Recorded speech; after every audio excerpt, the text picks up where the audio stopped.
ipinangako niya na buhay na walang hanggan. Kaya batid ko na ang bawat isa sa inyo,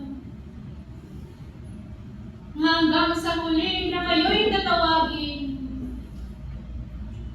nawa ang bawat bilang ng bawat isa sa inyo na naririto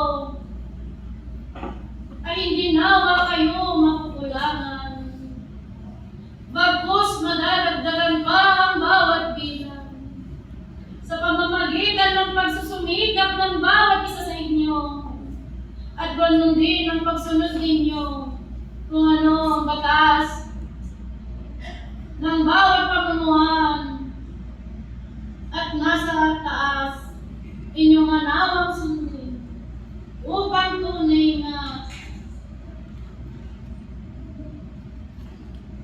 na lalong sumagana ang samahan ninyo bilang isang magkakapatid sa ilalim ng Union Espiritista Kristiyana de Pilipina Incorporada, upang ang bawat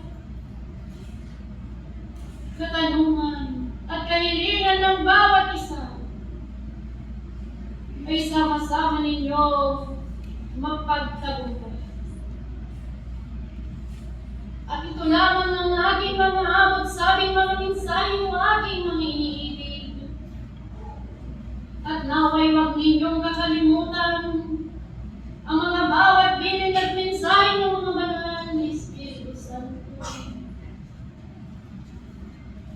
Lalong-lalong na kayo, aking mga iniibig na may mga ginintuan, mga puso. Tunay na ang mga biyaya sa inyong mga kamay.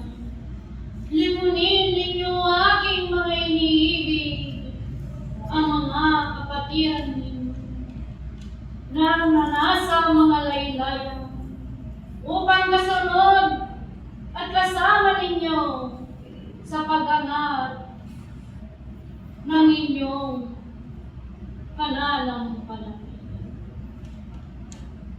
Pasasalamat na ang ibig sabihin na kung paano o pagpapakita ninyo ng isang pag-ibig sa Panginoon Diyos, na kayo ay isang anak niya na tagasunod sa mga nais niya. At muli yung aking mga iniibig sa mga oras na ito, isang mabiyaya at mapagpalang umaga ang iniiwan ko sa inyo, at ang bendisyon ng Diyos na Anak at ang Espiritu